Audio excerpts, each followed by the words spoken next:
Welcome to Field Talk, a Monitor Farm Scotland podcast. Monitor Farm Scotland is farmer-led and farmer-driven and aims to encourage discussion and solution-based thinking within the industry. In each of these episodes, we're going to be speaking to different specialists to try to find ways to help you. I'm Mark Stephen.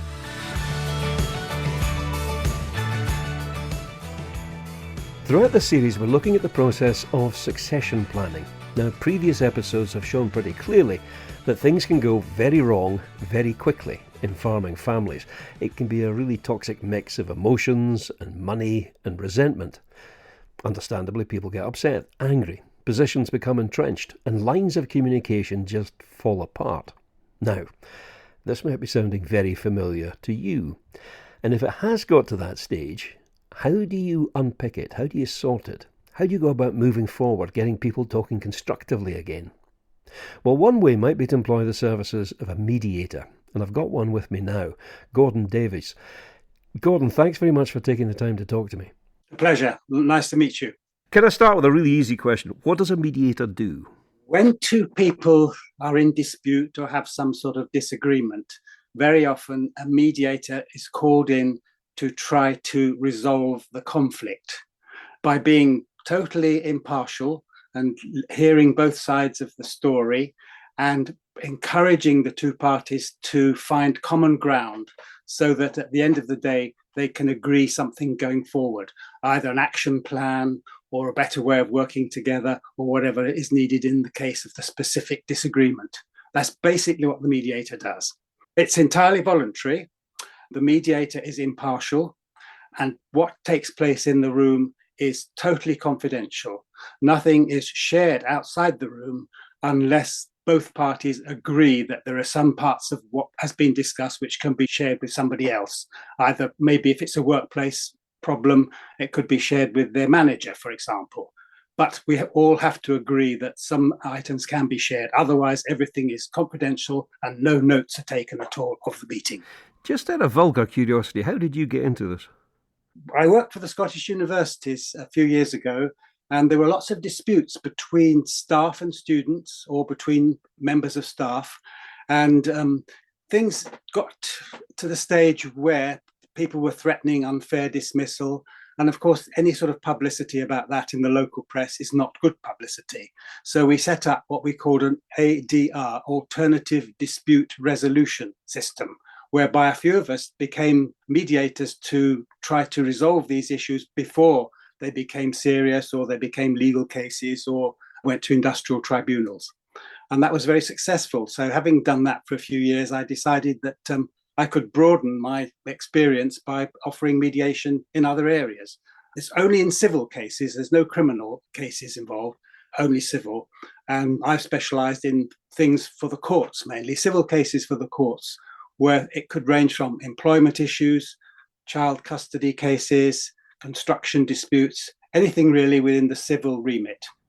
That's clearly a very, very wide brief. So how different is it when you're working in the area of, say, farming or rural businesses? It's not terribly different, really. A dispute between two people tends to be pretty generic, and the nature of the dispute can be very similar, financial or just a clash of personalities or agreement between generations, succession planning, for example. These are all common in agriculture as they are in other fields. When you are called in, where do you start? I usually start by seeing both parties together to explain to them what the process is. Most people will never have been involved in mediation before. They will be quite likely stressed and anxious about what's going to happen, and very wary very often of meeting the other party face to face. So I start by bringing the two together, explaining the process. And then we split up and I spend some time with each of the two parties to get their perception of what the issue is. And I find that very often their perception is not reality. It's not what the real problem is. So I have to try and tease that out from the two of them. And then if they're agreeable, the three of us will come together. Each will state their position, and then we'll work from there to try and resolve the conflict and agree some way of working more closely together in the future. With something like succession planning, you're not talking about two people. You can be talking about a dozen people, 24 people. So how does that work? Well, we can have more than two in the room, and very often they will decide whether they would rather have just the two key parties and then go away and talk to their other members of the family or professional advisors or whatever and come back for another meeting, or they can start by having other people in the room with them. I don't allow more than, say, 3 people on each side. Otherwise, it becomes like a board meeting and it's just a recipe for disaster. It's really got to focus on the individuals who are having the dispute. Presumably, you are not approached by the whole family. You know, somebody's come up with a bright idea of contacting you. Does that in itself cause problems? You know, are you sometimes seen as their expert? Sometimes, yes. And that's why I find it very important to meet on neutral territory. And I'm not seen then as being biased in favour of one party or another.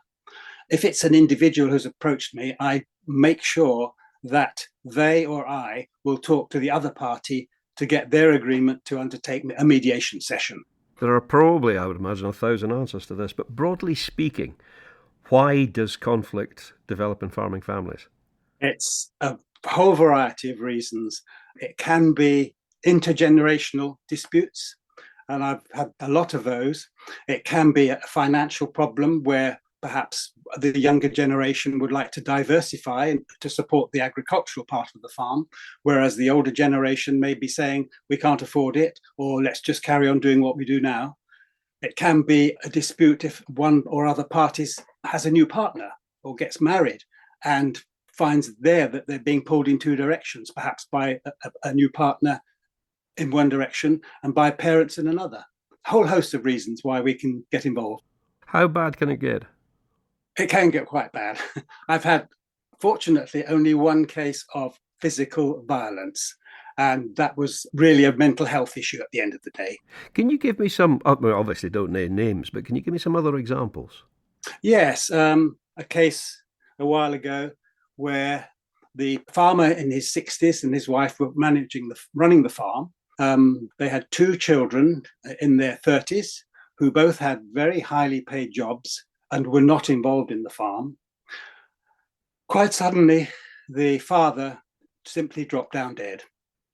The youngsters were compelled to take responsibility for the farm because their mother was not able to do so. Almost immediately, they were at complete loggerheads as to what to do. One wanted to spend money to buy new equipment and sort of catch up with all the lack of expenditure in the past. The other said, no, we can't afford it. We've just got to carry on as we are. And as I just mentioned, their mother was piggy in the middle and was really very upset by the whole thing. So I got involved to sit down with them to try and resolve their personal animosity, which we eventually managed to do, but also to take them through what the options were for the future. For example, sell the farm, contract it out, lease it to somebody, or appoint a manager and keep going, because in fact it was a profitable farm. We went through all those options and eventually we decided on the preferred one, and both parties were happy. And in particular, both parties were able to continue with their, as I say, very well paid jobs. Yeah. How do you know this stuff? I mean, you came into a sort of farming conflict for the first time. How would you know what the options were? Just experience, really. I'm from a farming background myself. So right. I tend to try to keep abreast of what's going on. And particularly this year with all the business of inheritance tax and so on. It's been very difficult for a lot of farmers. How much is that being discussed at the moment? A lot, a great deal. I mean, one of the issues is that there are a lot of relatively small farmers who are asset rich but cash poor, who would find it very difficult to meet the inheritance tax liability, but more than that, haven't got the cash to take out insurance against that inheritance tax, which I'm led to believe could be between £20,000 and £30,000 a premium, which is way out of their depth if they're relatively small, modest farmers. There's a lot of discussion going on now at all levels. RSABI helping people, the NFU are involved in lobbying. We're not getting very far at the moment, but we've just got to wait and see what happens next year. When people are talking about this, Are they aware of the fact that, I mean, I saw something the other day, I can't remember where the outlet was, but it was a farming family in Aberdeenshire, clearly a big farming family, because their tax liability they thought was going to be in the region of £5 million. Yeah. Now, as soon as you say something like that, the vast majority of Joe Public loses any form of sympathy whatsoever. Yes. How do you communicate the issues? It's very difficult, isn't it? Because farmers tend to drive around in Range Rovers and Land Rovers, and as you say, the perception is they've got plenty of money. But as part of my mediation, I always investigate with them what their financial situation is. And I've yet to see many, if any, farms where they would have 5 million to just hand over to the taxman. The answer would have to be to start selling part of the assets, sell fields, sell farms, sell cottages, and so on. We're not winning the public relations battle at the moment, I don't think, because of the public perception. But we've just got to keep working away at it, actually.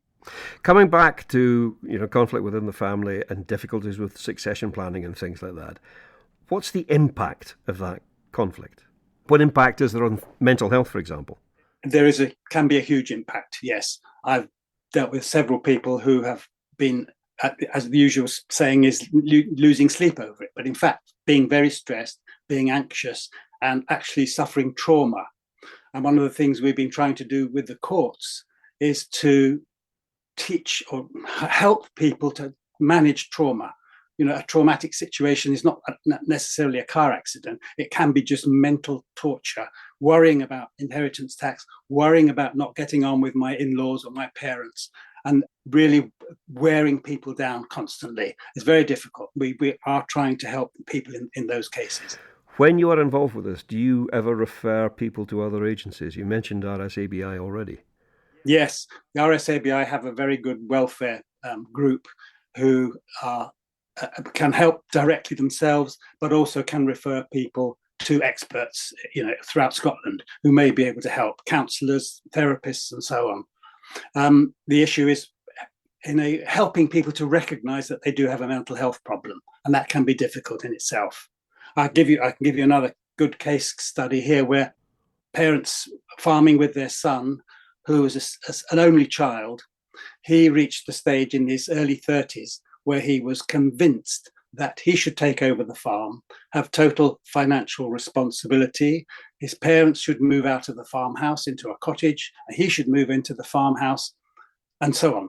But his parents realized, and in retrospect, quite rightly, that he was not in a fit state to be able to do all these things, to manage the business aspects, to manage the farming, and to manage the people who are working on the farm. And unfortunately, it did become a serious mental health issue for the poor young man. When you come to something like transition or, succession planning, the clock is ticking. None of us is going to live forever. There is a finite amount of time to get this done. Mm-hmm. How often do people just stick their heads in the sand and think, yeah, it'll sort itself out? Far too often. There's a perception, I think, you probably know amongst particularly the older generation, that they're going to carry on farming forever. The saying, I'll only go out of this farm in a box. And that really prevents them even thinking about handing over to the next generation. And without being ageist, it's often the younger generation who have the ideas for things like diversification, making economies, finding a more efficient way of running the farm, being more environmentally conscious in their management of the farm, and so on. Persuading the older generation that it's just time to start taking a back seat can be very difficult. But there are ways and means that we have had some very difficult conversations with people of my generation who are reluctant to hand over. But by chipping away at it, you can make them see that the writing is on the wall. They really must think about children and then grandchildren very often. It's a very emotive way of reaching people, saying, well, one day your grandchildren may be running this business. Let's see what we can do to help them, even though it may be 20, 30 years in the future. I'm conscious of the fact that, obviously this is an audio podcast, so people can't see you. How old are you? I'm 74. 74. So if you are talking to other 70-year-olds, etc., and as you say, these are difficult conversations. How do you take the sting out of them? Ah, yes. I think by giving some personal examples of things that other people of that age have been doing, because there are some very enlightened people who are, have handed over. There's one case I've been dealing with recently where the parents have handed everything to their son who is in his 40s, and they've done that willingly. And there were some interpersonal disputes and disagreements which we went through, but we resolved it, and the parents are quite happy now and enjoying retirement. And that's another incentive to say to people, do you want to retire? How could you better spend time if you do take a back seat slightly? And then people slowly begin to realize, yes, maybe I shouldn't be getting up at 5 o'clock every morning to milk the cows. It's time to just have breakfast at 8 o'clock instead of 6 o'clock. But it's difficult because certainly in farming, it's one of those jobs that it's not just a job, it is your identity. It is what you are is who you are. Yes, yeah. But sometimes you can get involved neighbours. I often ask people if they've got people locally, friends or relations or neighbours with whom they can confide, who might be able to give them a bit of advice and say, come on now, Bill, isn't it time that you hand it over to young Jimmy because he wants more responsibility? And there's always the risk, and there have been a couple of cases that I've known where the younger generation, the younger farmer, for example, has given up and said, right, you're on your own. I'm going to go off to do something else. If you're not prepared to talk about succession, the future, maybe diversification, I'm going to go off, get a job somewhere else or work on somebody else's farm. And that has happened 2 or 3 times in my experience within the last year or so. I'm really interested in this idea of sort of intergenerational communication, because different generations, I think, have different values, they've got different expectations. Very often they talk a different language. How do you work around that? It can be difficult. And we just have to sit down together and ask people to give what's their view of the future. How do they see things? How do they help the older ones with IT skills, for example? Managing the finances of a farm can be very difficult. And that's another area where the older generation can be very reluctant to hand over any sort of financial responsibility. I've got a case at the moment where the farmer's son, who is, I think, 40, has absolutely no idea of the financial position of the business, not at all, because his father won't share it. It's quite an indictment, really, isn't it? But when they come into conflict and they've dug their heels in, and sometimes it's not even coming into conflict. Obviously, that father has dug his heels in and said, no, that's not your responsibility, it's my responsibility. Yeah. How do you get them to shift? Lots of questions you can ask, really. I often ask them whether they have been thinking about how successful the farm is, how profitable it is. Have they thought about doing anything differently? Is there any common ground between the 2 generations? Should we be doing something differently? Should we be planning to spend more money on perhaps investing in the future? Maybe it could be equipment, it could be anything, converting a barn into an office hub or something like that. Just to start thinking about these things. And then, again, using the younger generation, the next generation, the grandchildren can be a good influence, saying, well, one day this won't be yours. We won't be here. They'll be here. They'll be in charge, and they've got to think about the future. And we just hold this land in trust, basically, for the future generations. And it can be very emotive, as you can imagine. But just making people think and asking a few pertinent questions can make all the difference. Have you ever been called in to a situation with a family and come to the conclusion, actually, no, I'm not the right person for this job, that somebody else needs to see you through this? Well, yes, sometimes if it's purely a financial matter, then obviously they need to talk to their accountants. If it's a question of inheritance tax planning, very often you need your lawyer as well to change the partnership arrangements of the farm. I don't get involved with that. I'm not professionally qualified in those areas. Partnership documentation is very tricky at the moment because of the inheritance tax issues. And I always refer them to experts. Similarly, if mental health becomes a serious aspect of what we're doing, I hand over to experts. It's not my job to start giving counselling advice. on any of those matters. You must have a very good grip on your temper sometimes. Uh, yes, absolutely. Yes, but I do try to be impartial and calm, and I emphasize every time respect is the most important thing during a mediation process. I don't allow people to shout. I don't allow people to insult each other or swear. I make sure the session is totally respectful between both parties. If I come down quite hard on people who misbehave, that usually works. At what stage in proceedings do you tend to get called in? Very often too late. Very often the conversations, the difficult conversations as we call them, have taken place without any resolution. And then one or other of the parties says, well, let's go and get RSABI or somebody or me to come and talk to them. I often feel that if I'd been called in earlier, we could have avoided some of the really heated debates, arguments, disputes, and try to keep things at a calmer level earlier on. How would people know that was a good idea in advance? That's the problem. They often don't know. The availability of mediation is not widely known, which is why RSABI are doing such a good job, because they often are the ones who really introduce the concept to people who ring them up for welfare or other advice. So we do need to do a lot more work. Fortunately, the Scottish Government is putting some money into the mediation services, particularly through the courts, and that's now being rolled out nationwide throughout Scotland, which is a good thing. And aside from RSABI, if I was looking for a mediator, where would I go? You can go to Scottish Mediation, which is in Edinburgh, and you find their website, which is exactly scottishmediation.org, I think. And there's a page there, Find a Mediator.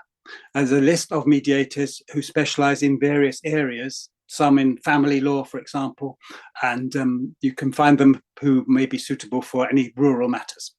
And then you can choose and you can interview them, ask them what their experience is and so on, until you find somebody you think can be helpful.